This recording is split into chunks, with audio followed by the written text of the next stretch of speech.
ઓમ શાંતિ. આજે આપણે એક ગુરુની વાર્તા સાંભળીશું. ગુરુ અને શિષ્યનો સંબંધ એવો સંબંધ છે કે ગુરુ ઈચ્છે છે કે મારી પાસે જે પણ છે એવું મારા શિષ્યોને આપો અને શિષ્યોનું જીવન પણ પરિવર્તન થાય. આવી જ એક આ વાર્તા છે જ્યાં એક ગુરુ પોતાના શિષ્યોને રોજ ઉપદેશ આપતા. શિષ્યો પણ ખૂબ તલ્લીનતાથી સાંભળતા હોય એવું ગુરુને લાગતું. રોજ આ નિત્યક્રમ ચાલતો. ગુરુ કંઈ પણ બોલે તો પાછળ શિષ્ય એવું બોલતા કે સતવચન મહારાજ. જ્યારે આવું શિષ્ય બોલતા ત્યારે ગુરુને બહુ ગર્વ થતો કે જો મારા શિષ્યો મારા એક એક વાક્યને સતવચન બોલે છે કે આપનું વાક્ય આપનું પ્રવચન સત્ય છે. પરંતુ ગુરુને એક વાતની ખબર નહોતી પડતી કે આટલું બધું સરળતાથી દરેક વાક્યની પાછળ શિષ્યો સતવચન બોલતા છતાં પણ શિષ્યોના જીવનમાં કઈ પરિવર્તન નહોતું દેખાતું.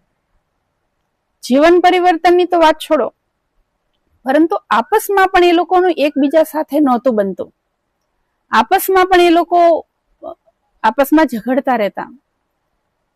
તો ગુરુને નવાઈ લાગી કે આવું કેમ? જો મારા શિષ્યો ખરેખર મને આટલું ધ્યાનથી સાંભળે છે, મારા એક એક વાક્યની પાછળ સતવચન બોલે છે, તો પછી આવું કેમ? એમણે વિચાર્યું કે લાવો કંઈક પરીક્ષા લો. શિષ્યોની પરીક્ષા લેવાનું વિચાર્યું અને પરીક્ષા લેવા માટે એમણે શું કર્યું?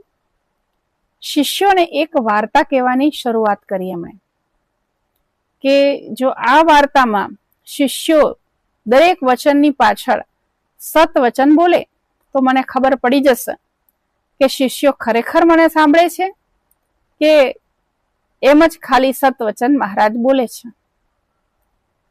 એમણે એ વાર્તાની શરૂઆત કરી એક હાથી દ્વારા કે એક હાથી હતો, ખૂબ તંદુરસ્ત અલમસ્ત હાથી હતો. એ જંગલની તરફ જવા લાગ્યો. શિષ્યો બધા બોલ્યા સતવચન મહારાજ. ગુરુએ વાર્તા આગળ ચલાવી કે હાથી જંગલની તરફ એટલા માટે જઈ રહ્યો હતો કે એને ખૂબ તરસ લાગી હતી, એટલે પાણી પીવા માટે એ પાણીની શોધમાં જંગલ તરફ જઈ રહ્યો છે. શિષ્યો બધા બોલ્યા સતવચન મહારાજ. ગુરુએ થોડી વાર્તા આગળ ચલાવી કે હાથી જે છે એ જંગલની તરફ જઈ રહ્યો હતો, પરંતુ એના રસ્તામાં એક વિઘ્ન આવ્યું. શું વિઘ્ન આવ્યું? કે એક સોય હતી, એ સોય પડી હતી. હવે સોયને પાર કરીને જવું કેવી રીતે? હવે વિચાર કરો, એક નાનકડી સોય એ હાથી માટે વિઘ્ન કહેવાય. પરંતુ છતાં પણ શિષ્ય શું બોલ્યા? સતવચન મહારાજ. ગુરુને ખબર પડી ગઈ કે શિષ્યો કંઈક સાંભળતા લાગતા નથી, કંઈક ગડબડ છે. એટલે ગુરુએ થોડી વાર્તા આગળ ચલાવી. ગુરુએ કહ્યું કે હાથી જે છે ને બહુ બુદ્ધિશાળી હતો. એણે એ સોયને ઊભી કરી દીધી. જે સોય દોરો હોય ને નાનકડી સોય, એ સોયને ઊભી કરી દીધી ને એ સોયના નાકામાંથી પસાર થઈ ગયો હાથી. તો પણ શિષ્યો શું બોલ્યા? સતવચન મહારાજ. કારણ કે શિષ્યોને તો નક્કી જ કર્યું હતું કે આપણે સતવચન બોલવાનું. તો બોલી ગયા સતવચન મહારાજ. ગુરુને ખબર પડી ગઈ કે ચોક્કસ શિષ્યોનું ધ્યાન સત્સંગ તરફ બિલકુલ છે નહીં. ગુરુએ વિચાર્યું કે હજુ કદાચ એમનું ધ્યાન દોરાય, એટલે વાર્તા થોડીક વધારે આગળ ચલાવી. ગુરુએ કહ્યું કે શિષ્યો જે છે ને એ શિષ્યોને કહ્યું કે જે હાથી જે છે ને એ સોયના નાકામાંથી પસાર તો થઈ ગયો, પરંતુ હાથી બહુ જાડો હતો, તંદુરસ્ત હતો, એટલે હાથીનું જે પૂંછડું છે ને એમાં ફસાઈ ગયું. તો પણ શિષ્ય શું બોલ્યા? સતવચન મહારાજ. ગુરુને ખબર પડી ગઈ કે ચોક્કસ આ લોકો મારો સત્સંગ સાંભળતા નથી. જો સાંભળતા હોય તો ચોક્કસ એમના જીવનમાં પરિવર્તન આવ્યું હોય. પરંતુ એ નથી સાંભળતા એટલા માટે જ એમના જીવનમાં કોઈ પરિવર્તન દેખાતું નથી. ગુરુએ કહ્યું કે એક કામ કરો, અહીંયા સત્સંગમાં સમય બગાડ્યા વગર એ જંગલમાં જે હાથી ફસાણો છે એને કાઢવા માટે જાઓ. તો કહેવાનો મતલબ આ વાર્તા પરથી આપણને કંઈક શીખવા મળે છે. ઘણીવાર આપણે જે પણ સાંભળીએ એ સાચું છે કે ખોટું છે વિચાર્યા વગર સતવચન કર્યા રાખીએ છીએ. આની વાત આને કહીએ છીએ, આની વાત આને કહીએ છીએ. કોઈ વાત ઘણીવાર બહુ નાની હોય અને બીજા 4-5 લોકોથી પસાર થવાથી એ વાત આખી બદલાઈ જતી હોય છે. છતાં પણ આપણે શું કરીએ છીએ? સતવચન મહારાજ. અત્યાર સુધી પણ આપણે ઘણી બધી એવી વાતો સાંભળીએ છીએ, તો એ બધી વાતોને આપણે શું કર્યા રાખ્યું?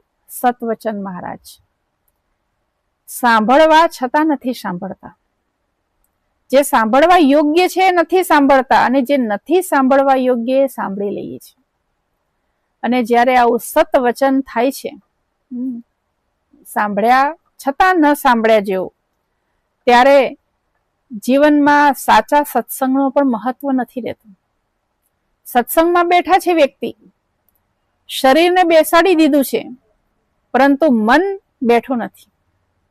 અને જ્યાં સુધી મન ન બેસે, મનથી તમે નથી બેઠા, ત્યાં સુધી ગમે તેટલા તમે સત્સંગ કરી લો, ગમે તેટલા તમે ભજન ગાઈ લો, કે ગમે તેટલા શ્રેષ્ઠ કાર્યોમાં સામેલ થાઓ, પરંતુ એ અંદરમાં નથી ઉતરતું.